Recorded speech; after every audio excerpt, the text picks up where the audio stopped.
octagonal building over there. We're going to house the racing pigeons, the Pigeonnier. Of course, it's no longer in use, but the structure is still there, of course. It is nice. They do a lot of fishing here seasonally. In the spring, they do. They say it's the oldest freshwater fishing tournament in the U.S. They do a junior bass fishing rodeo. Okay, so we're going to the lake. Is there anything else I said I was going to come back to, but I forgot to? Is there anything else I forgot? No, I think I'm good. Okay. All right. Well, I know there's a couple things I said I'm going to come back to it. I just want to make sure I got everything covered so far. I think we're good. Okay. Going to the lake. To understand how New Orleans flooded, we need to understand a little better first on how we're supposed to get the water out. If you want to pump water out of a bowl, how do you do that? So this is where Baldwin Wood comes in. Wood, civil engineer. We passed his house a little bit ago. By the end of the 1800s, we are building into parts of the city that are flooding when it rains hard. So Wood draws inspiration from a boat. Imagine this. You're on a boat on the lake. It's raining hard. How to get water out of your boat? Bilge pump. Bilge pump. Wood takes the idea of a boat's bilge pump. Thank you. Adapts the design slightly and applies it to the city. So when it rains in the city, you're just going to siphon the water up, pump it over the sides. Genius! Small problem. The sides are not level. To level the sides, we're going to build levees. Thank you very much. And since the pumps and levees are man-made, that means they'll never fail. See how easy that was? So, Katrina, August 24, 2005. Katrina crosses the very southern tip of Florida as a Category 1 storm, taking 14 lives with it. The next day, Katrina is a 2 entering the Gulf. Not a threat to anybody here yet. We're starting to watch it. Saturday, Katrina is a 3. Winds are now pushing 125 miles an hour, 200 kilometers per hour. And now we're told Saturday to expect a hit on the Gulf South. We're told Katrina will definitely impact the Gulf South. Landfall might happen as far west as Texas, Mexico, or maybe as far east as the Florida Panhandle. Saturday, it is clear Katrina is heading somewhere between Mexico and Florida. Surprisingly, a lot of people here have not started to freak out yet. The next day, Sunday, Katrina's a 5. Winds are pushing 175 miles an hour, 280 kilometers per hour, and now we're told to expect a direct hit here in less than 20 hours. This is bad. Bad as bad gets. On the right, you see the cemetery we just left? As they needed the space, they just push back and they push back. It goes back for about 3/4 of a mile. Right there, that's the brand new Deutsch House, where we host our Oktoberfest celebrations.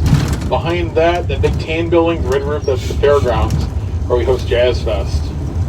On the left, this is the festival grounds in the park.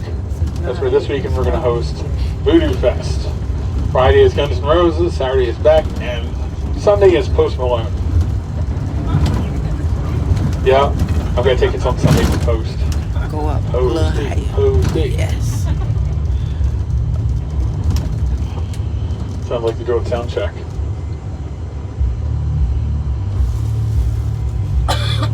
So, Sunday, Katrina's a Category 5.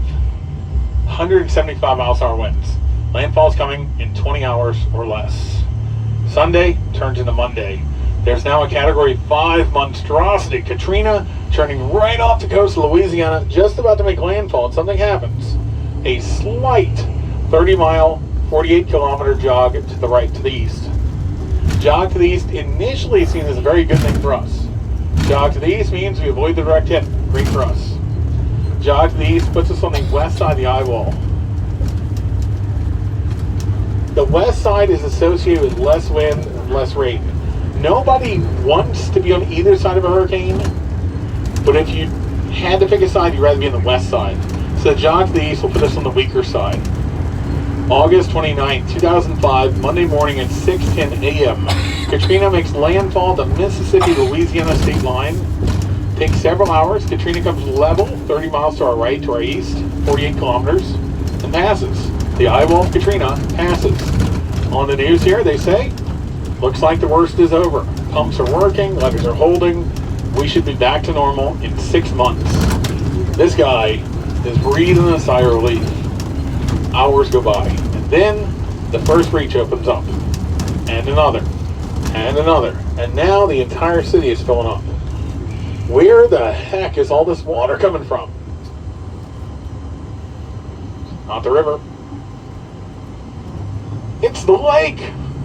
The jog to the east, we thought was going to be so good, turned out to be really bad. So this has set into motion a series of events that are going to be really bad for us. What some might call the perfect storm, or what some might call the most imperfect storm they could think of. The jog to the east will bring Katrina up on side of us, but on side of us, to our right, to our east, is a connection that goes from the Gulf and behind us to the lake in front of us. The jog to the east will bring the surge directly from the Gulf into the lake. Now, the lake is normally averaging 0 elevation through the year, okay? Katrina will push the lake to 22 feet or 6.5 meters above sea level. Now, that's a lot of water, especially when you consider that lake covers 640 square miles, right? I mean, I don't think I can imagine how much water that is. It's a lot, okay? That sounds bad. It's actually worse than it sounds. Because here's the thing. When it rains, in Katrina's rain event, the water goes to the middle of the city. That's where the pumps are, right? Water collects at the bottom of the bowl. That's where the pumps are. This all makes sense so far, okay? Then the pumps are going to siphon the water up, yes, and put the water out, okay? But where does the water go? Into the city. As it turns out, that is directly north to the lake. So in the middle of the city, they have these big giant pumps, and there's a canal right there in the middle of the city, bringing the water straight to the lake. And since the lake is at 0 elevation, the water is going to go down to the lake. Gravity, right? But what happens if the lake is 22 feet above sea level? Water's not going down to that lake. It's getting worse, because now we have Katrina on side of us, to our right, rotating counterclockwise, because we're in the northern hemisphere. But that means the winds are coming around us north-south. Katrina continues to track past the city, on side the lake, so it's past the city, on side the lake, and the rotation, again, the winds are shoving across the lake now north-south. The canals are supposed to flow south-north. The wind shoves the water from the lake down the canal, down. In the middle of the city, the water hits the pumps behind us. Water stops going down, starts going up. The canals overfilled, they overtop, and now we're filling up backwards. Not a drop from the river. The lake is going to flood New Orleans. You know when a bowl stops filling up? When it's full. The lake will spill into the city until the city's full. We can't stop it. We cannot stop it. Now, to stop this from happening again, we borrowed some ideas from our friends the Dutch. On the end of the canals today, they have a flood wall that can shut these things off. We have additional pumps, which are basically the same pumps, just bigger. On the northern edge of the city, the levees that are there fronting the lake are taller and wider, though those levees did not fail. They were taller and wider just in case. And where the levees did fail, they have been built up to a new standard, supposed to be 4 times stronger than what was here before. The Army Corps says this will hold up for the next one, though I am not going to stick around to find out, all right? It was supposed to be done in 2012, then they said 2015. It was functionally complete as of August 2018. Functionally complete, which is not completely complete, right? There's a difference. They said the work they have left is mostly cosmetics. Okay, in just a moment we're going to see the lake. Now again, not a drop from the river. It's the lake that flooded New Orleans. So the lake, we're going to see a little bit of it, is 640 square miles. That is 1,600 square kilometers. It is natural, it's not man-made. And that would make it the 10th largest lake in the U.S. It's pretty big. Of course, if you're coming from Michigan, it's really nothing compared to it's nothing compared to the Great Lakes. But for us down here, it's pretty big, you know. I think it's all about what you're used to, you know. I think like Lake Michigan's like 22,000 square feet, or 22,000 square miles. So 640 square miles, I guess, a little baby compared to that. All right, if you look out to the left, look back to the left, you see the Causeway Bridge. Now that's a big bridge. The Causeway Bridge back to the left is 24 miles, or almost 39 kilometers. It would be the longest bridge over water in the world. No, that the one that goes to Biloxi is that's the one in front of us. That's not the one that brings you to Biloxi. It's really boring. Over there. The middle 13 miles, the only thing you see is water because of the curvature of the earth. If you believe in that stuff.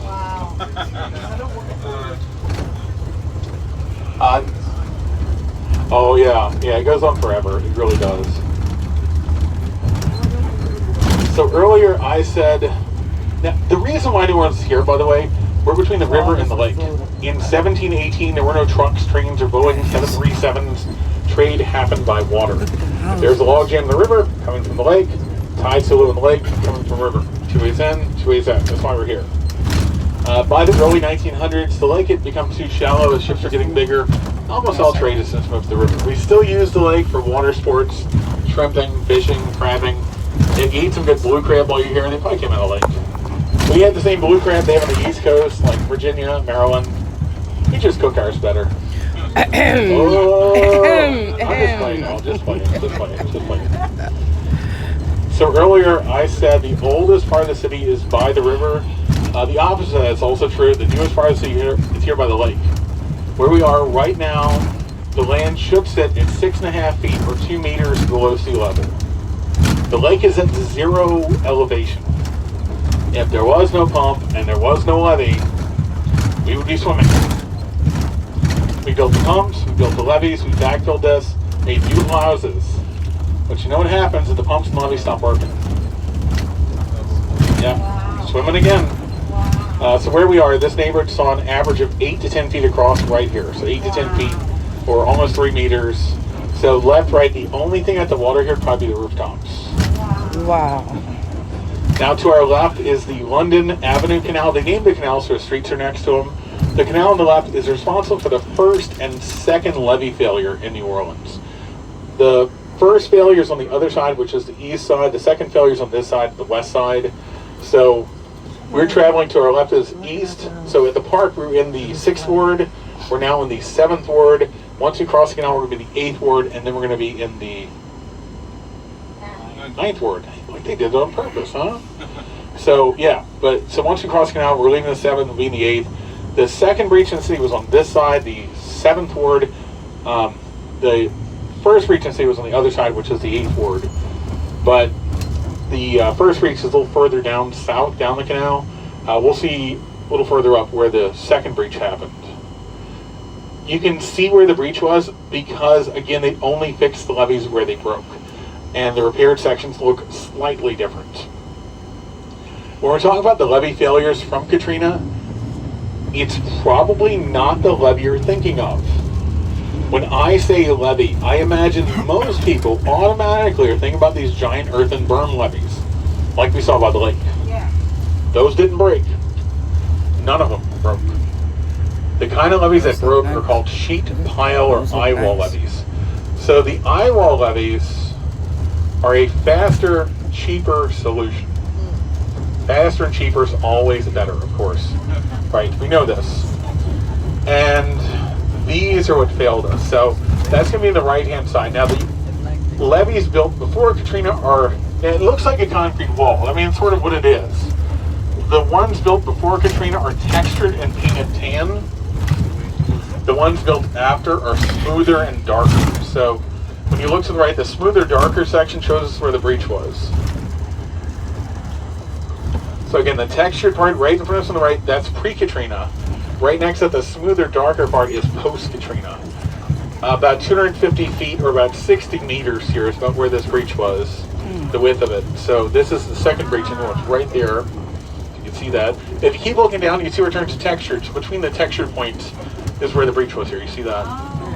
So there's a big pumping station on the right. When it rains, the water goes to the middle, siphons the water up. The water's supposed to go right, left, and you can't see the water moving, so there might be a pump running down there. To the left, the brick building, the green rooftop, that's all new. To the left, that's the new flood wall and the new pumps on the left. Now check this out. Look to the left. Look at the height of the water. This is the height of the lake right now. This is water table. 0 elevation on the left. We can see what water table looks like in New Orleans, or 0 elevation, I should say. Look at the height of the water on the left. Look at the wall. Look really close. Look at the water. Look at the wall. Look at the houses. Wow. Oh my God. Oh. So now we all understand why we didn't have houses here until we had pumps and levees. Oh my God. Because we couldn't. Oh wow. A few blocks to the left, there's some taller buildings. That is the University of New Orleans, attended by Frank Ocean, Ellen DeGeneres, and yours truly. Some say the best university in New Orleans. I'm a little biased, a little bit. Damn, so all this Coming up on the right, houses on the right built before Katrina typically look a lot like this. The yellow house, the green house next to it, built on or very near the top of the earth.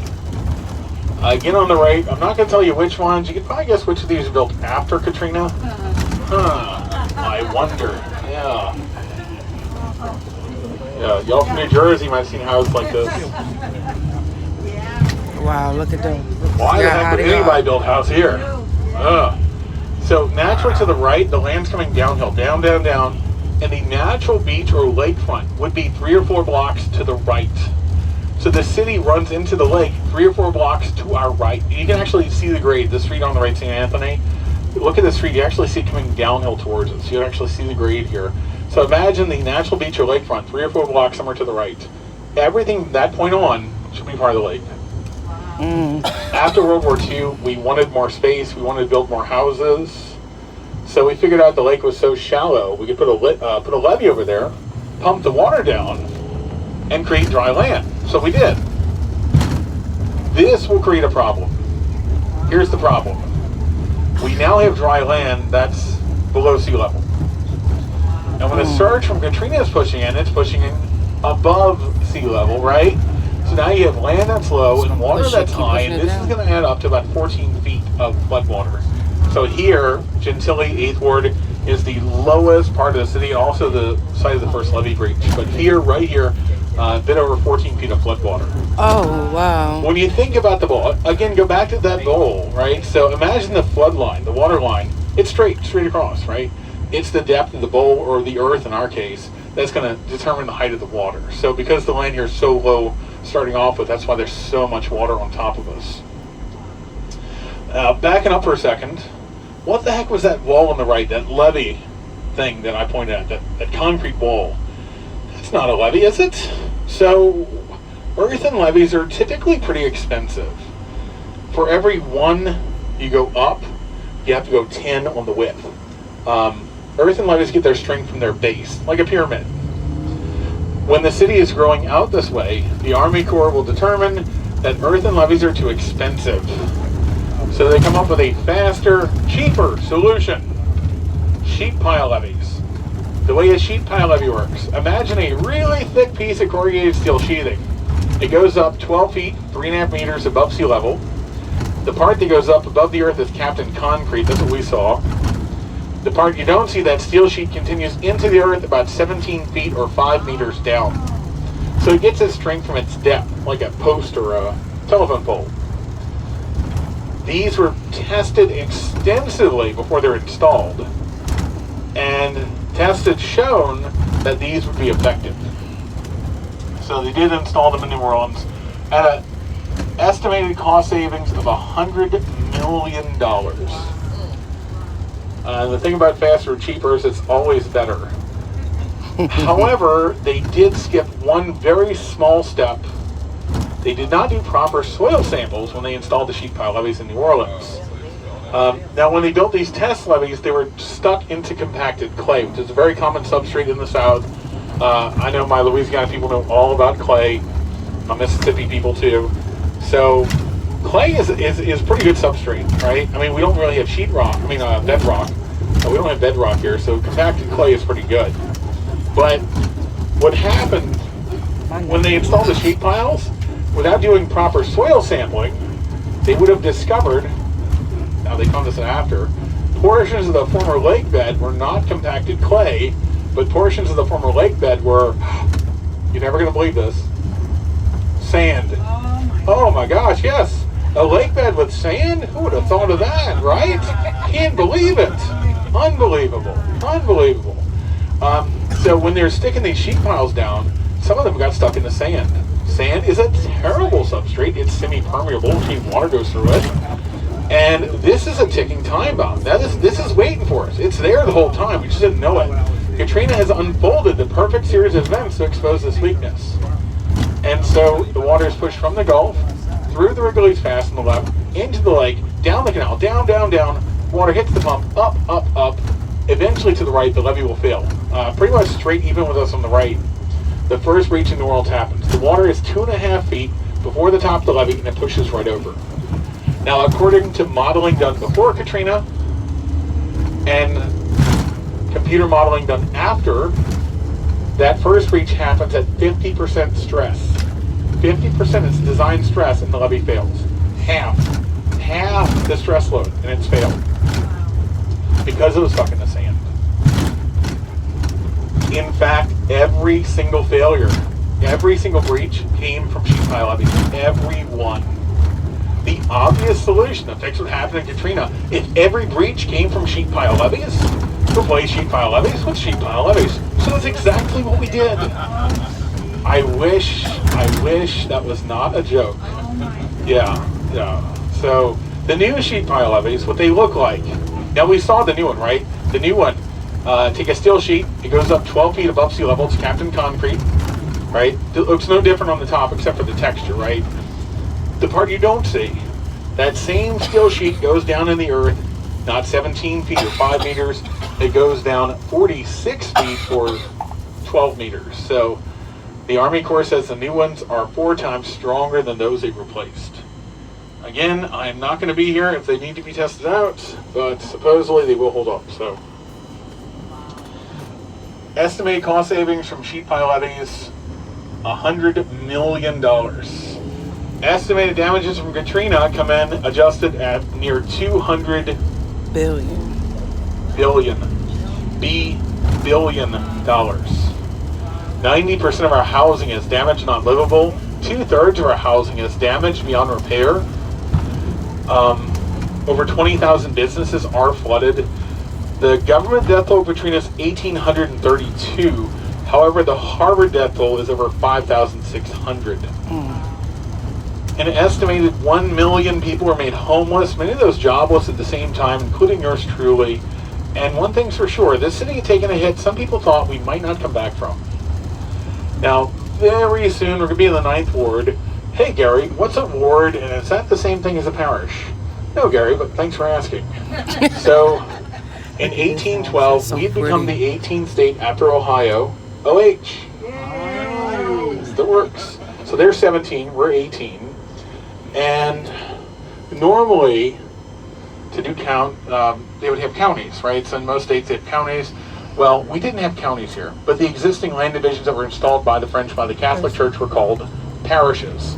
We kept those. So that became our official designator. We kept our parishes. They work exactly the same as your counties. Later, by the 1850s, we would have here the highest per capita death rate in the U.S. To consolidate, to conserve resources, the city of New Orleans will finally annex the American city over there, where we started off at. The two become one, and now we're going to elect one bilingual mayor, but the two sides have different ideas on how we need to move forward, right? So now we need to elect. In some cities you have aldermen, in our city we have councilmen, but same idea. In old cities, like Atlanta, Boston, Chicago still uses them. Dallas, I know, had them. They were called wards. You elected council people with wards. New Orleans eventually would have 17 wards. They said by 1912 it got confusing and city council meetings became a shouting match. We simplified to 5 districts, but every part of the city had a ward number. Where now it would have been the 8th ward. The area to the left, when it was added to the city, it was kind of a big area, not a lot of people, not a lot of houses, did not have a name, wasn't a cohesive neighborhood. It was called the 9th Ward. And without a different name, it just became the 9th Ward. That became the neighborhood name. So even though we don't use these numbers for voting anymore, every part of the city had a ward number. And to the left is the 9th Ward. We're in the 8th Ward. If you saw an old ward map of the city, we're in the 8th Ward now. Here and to the right are 16 of what would have been 17 wards. So most of the city, except for one ward, is to our right. That's west. So this part of the city flooded differently from that part of the city. So most of the city, 80% flooded. All this is flooded, right? All this is flooded. Wow. But most of the city flooded from 2 drainage canals. We saw one of them. These drainage canals, they got one job, move runoff. That's all they do. Relatively short, relatively shallow, relatively narrow. And these canals have relatively small breaches, like we saw. I mean, that canal looks kind of big compared to the size of those houses or this bus. In the scale of the city, that's pretty small. And most of the city to the right fills over 2 to 3 days, okay? So while parts of the city did get up to 14 feet of water, it takes a few days to get to that point, and that's where there's a lot of houses and structures still standing. Because most of the city, everything we've been through so far, the water kind of fills it up, right? But that's a pretty big difference, pretty stark contrast what happens on the left, the Ninth Ward. Ninth Ward left or east is the furthest east you can go in New Orleans, which is going to be the closest to Katrina's landfall. The Ninth Ward on the left is also the only part of the city that flooded from a shipping channel. Now, a shipping channel is deep enough for ocean-going vessels to draft, wide enough for tugs with barges to go side by side, and it connects the Ninth Ward to the Gulf, almost where Katrina came ashore. And that thing fills and fills and fills and breaks right in the middle of the Ninth Ward.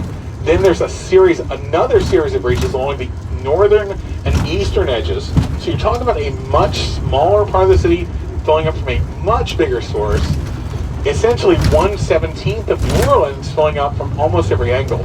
And while most of the city on the right fills in a couple days, the Ninth Ward on the left fills in a couple minutes. Big difference. The water enters immediately, the damage is immediate, the flooding is immediate. And on top of that, unfortunately, there are more people there, which leads to more fatalities and more rooftop rescues, more than any other single neighborhood. And the Ninth Ward is not the first breach. That's 8th Ward, Gentilly. The Ninth Ward is not the lowest part of the city. That's, again, Gentilly or 8th Ward, but it did fill up the fastest. It had the most immediate damage and more people there. And when the news cameras come on, it's really no question where they'd be filming at. So that's what a lot of people saw at home. At least that's what I assume anyway. And for a lot of those same reasons, the Ninth Ward is still one of the most affected parts of the city today. So recently, the city released the results of a survey. New Orleans has 72 neighborhoods, according to our planning commission. 2/3 are 90% occupancy return or better. I thought that was pretty good.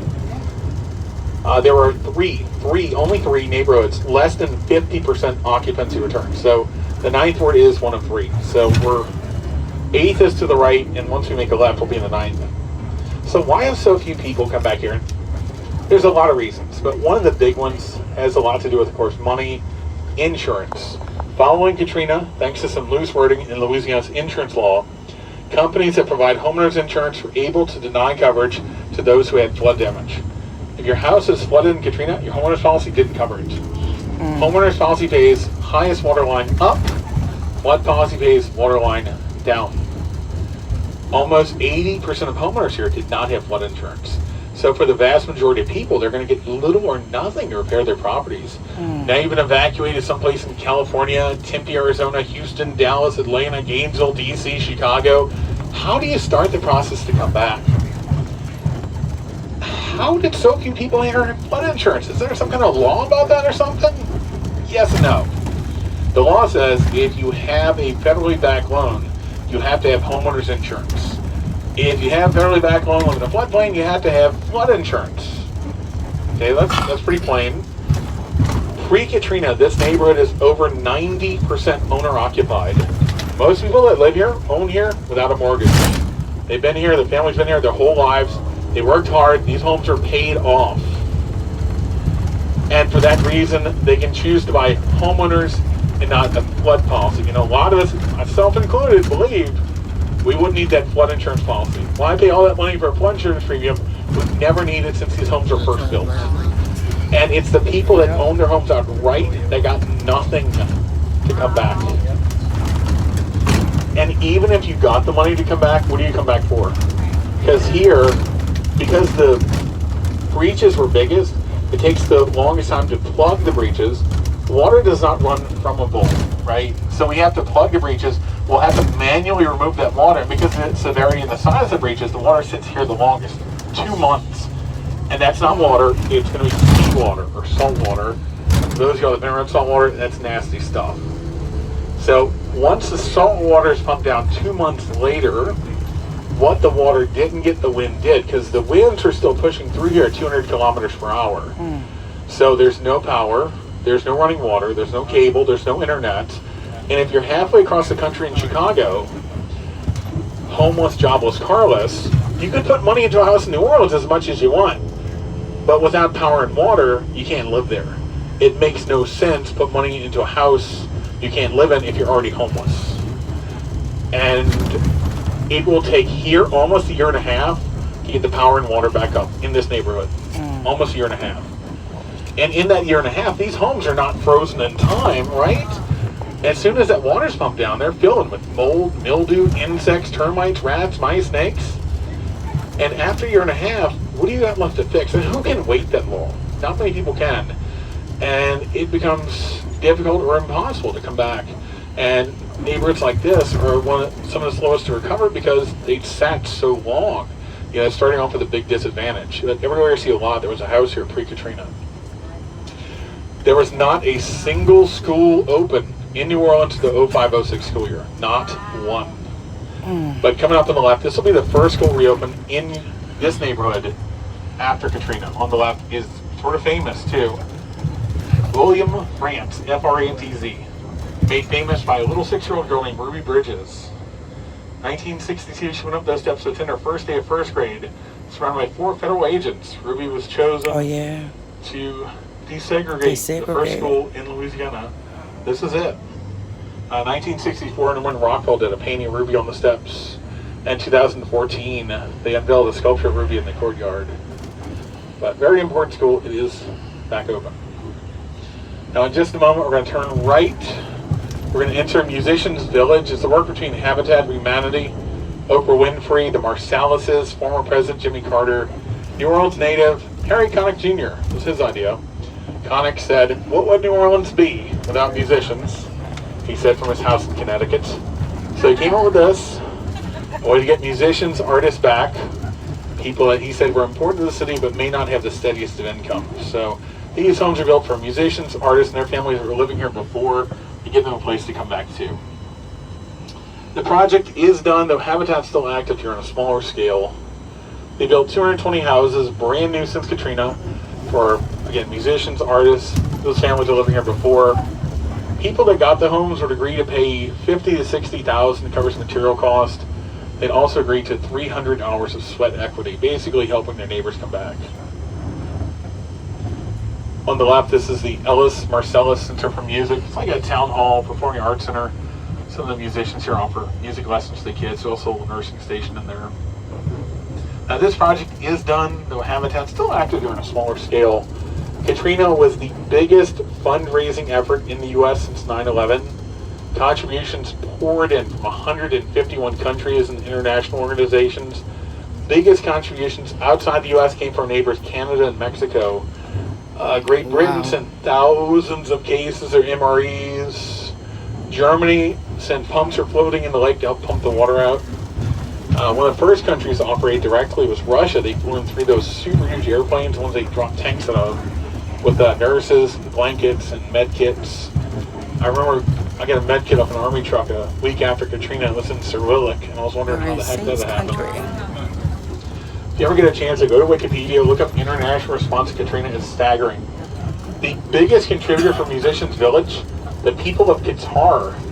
In total, the Qataris contributed about $400 million to relief efforts after Katrina.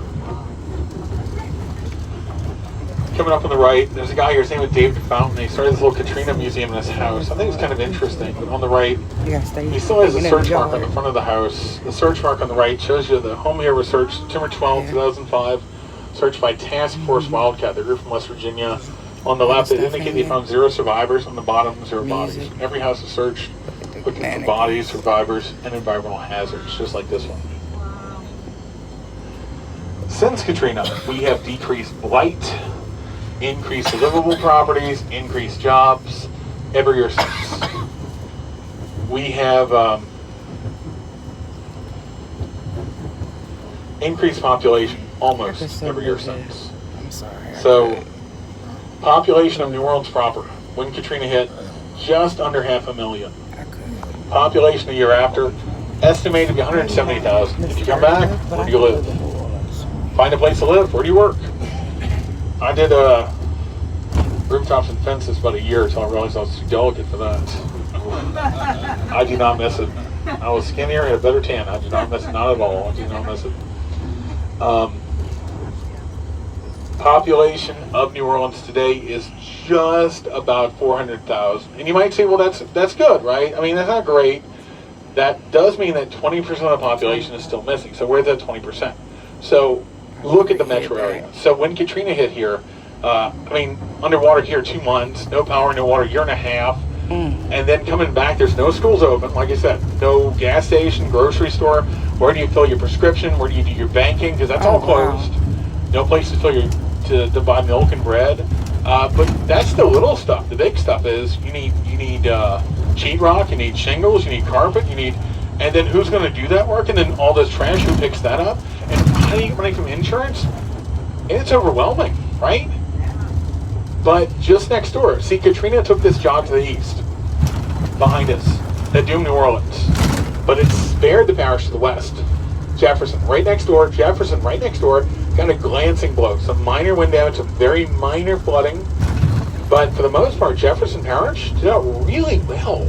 Just next door, right? So next door, there are houses for sale that didn't flood. And on average, homes in Jefferson Parish cost 20 to 25% less. They're newer, they're bigger, sales tax is lower, property tax is lower.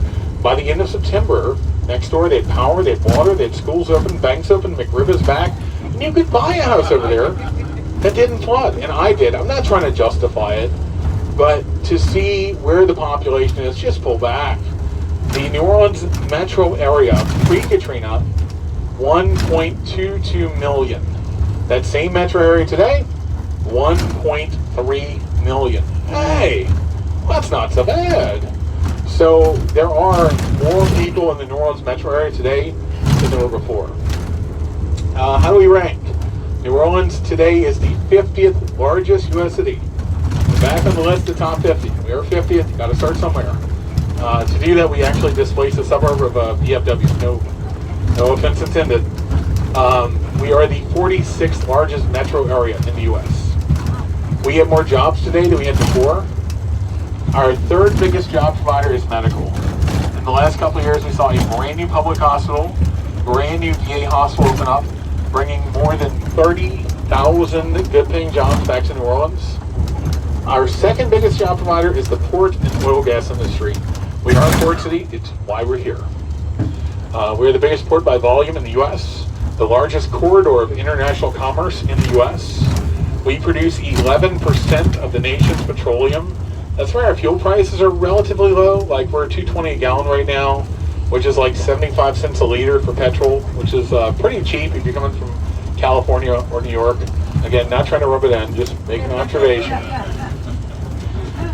Coming up on the right, there's something really interesting here. I noticed this not too long ago, kind of blew my mind. So on the right, obviously a school that's not reopened.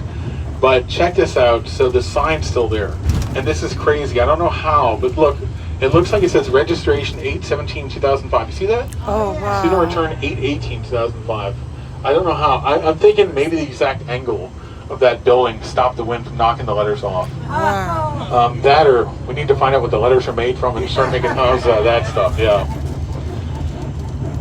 The biggest job provider here, should be not a shock, is tourism. Thank you all. So recently we were the largest growth per capita in international travelers in the U.S. That's why I can do metric conversions. We are recently the largest growth in convention traffic in the U.S. Thank you, conventioneers.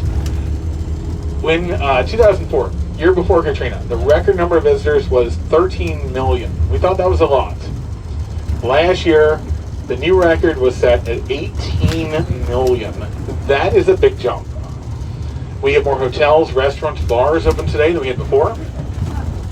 Our, pre-Katrina, 809 restaurants here, according to Brett Anderson. He writes about food here. Today, that number is about 1,500.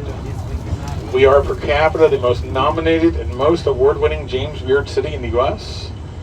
And according to Travel and Leisure, we're the best U.S. city for dining, fine dining, festivals, sandwiches, romance, cocktails, bachelorette parties.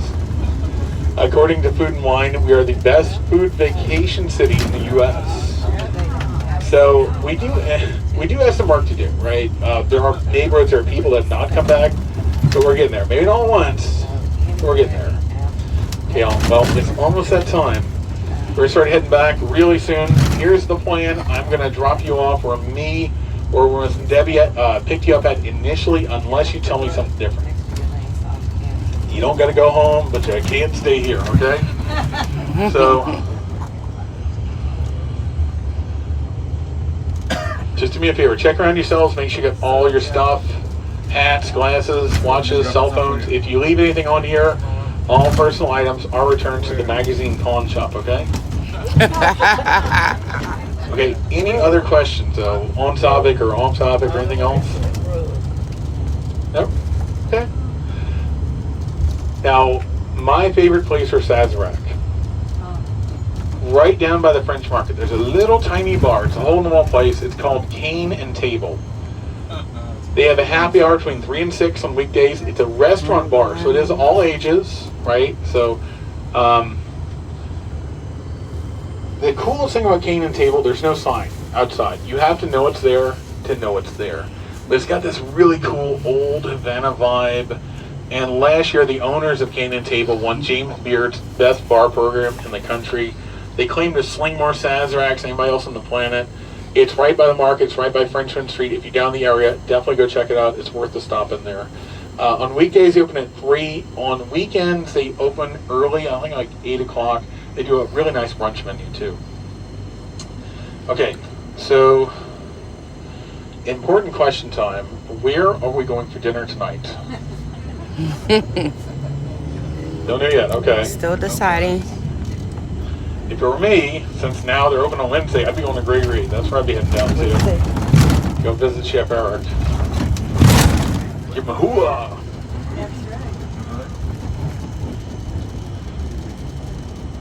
What was the name again? Oh, Gregory. You might have been off the bus I was talking about earlier, but I was saying my favorite place in the world was Commander's Palace. So Commander's Palace was last year Washington Post ranked top 20 restaurants in the country. This year, Southern Living's best restaurant in the South. For the second time in 3 years, the newspaper, Times-Picayune, that's our newspaper, Restaurant of the Year. They won 7 James Beard Awards. And it's the place where Emeril Lagasse and Paul Prudhomme got their first jobs as head chef, respectively. And they do value for free, which is really nice. And they offer a 3-course option any night of the week for dinner for $40. So you can dine at, according to Washington Post, one of the top 20 restaurants in the country, 3 courses for $40. That's a steal. That really is. That is a steal.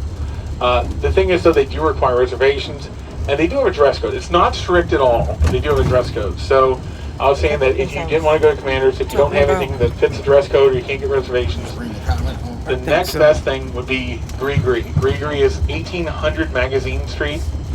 The chef there is Eric Cook. He worked at Commander's for 10 years. So a lot of his dishes, including his gumbo, is very similar to Commander's Palace. The food is very similar to Commander's, except it's just less fancy and less expensive. So if you want to do something like Commander's but not as fancy or expensive, go to Gregory. It's been open now for a year. It's probably my favorite new restaurant in town, though. And what I was saying was really cool about Gregory is they have an open kitchen, so you can sit down at their kitchen around it and eat while they're cooking for you, which is really cool. So it's like dinner and a show. But Chef Eric Cook is a really good guy to talk to. He's a former Marine, but he really knows food, and he's a really cool guy to go talk to. So if you're looking for something like Commander's but don't want to do something fancy, Gregory is really the next best thing.